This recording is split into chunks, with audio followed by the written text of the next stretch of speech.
Poďte sa so mnou pozrieť, ako sme s mojimi deťmi strávili 4 dni v talianskom bari. Lietadlo odlietalo zavčas rána a tak sme vyrazili ešte za tmy. Urobili sme taký spontánny nápad, pretože nám veľmi chýbalo už slnko, tak sme kúpili zo dňa na deň letenky a od nás v snehu sme odlietali do slnečného bari. Malý tip, keby ste sa tu ocitli aj vy, cesta autobusom stojí iba 5 eur, oproti Uberu, ktorý stojí 40. Zahnali sme hlad a vybrali sme sa na náš apartmán. Apartmán určite odporúčam, našli sme si ho cez Booking. Cena bola úplne super a myslím si, že to bolo aj kvôli tomu, že sme cestovali mimo hlavnej sezóny.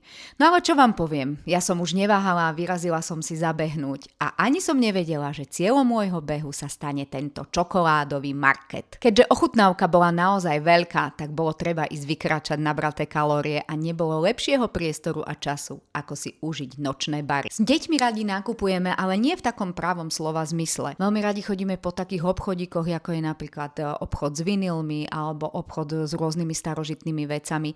No a samozrejme veľmi radi si pochutnáme a oddychneme na kávičke a vynikajúcom čokoládovom sorbete v nejakej super kaviarni. More na kúpanie ešte síce nebolo, ale za to nás odfúklo opäť na shopping. Pre mňa nemožné nezastaviť sa práve vo Viktórii, pretože majú najlepšie športové podprsenky, aké som kedy mala. Trošku zábavy aj pre môjho syna. Odtiaľ zastávka na obed v klasickej talianskej reštaurácii a pomaly sa presúvame k najikonickejšej časti bary a to je ulička, kde miestne babičky vyrábajú ručne talianske cestoviny, ktoré chutia naozaj famózne. Rovnako ako moje milované talianske gelato. Pár posledných posedení v kaviarniach, pár nádherných záberov, no a vec, ktorú by som vám chcela dať do pozornosti, pokiaľ si budete priobjednávať 10-kilový kufor, tak nezabudnite si ho načekovať, inak zaplatíte pokutu rovnako ako som zaplatila ja. Deti, ďakujem vám za tento príjemný pobyt, no a vy ma nezabudnite sledovať pre viac takýchto vlogov.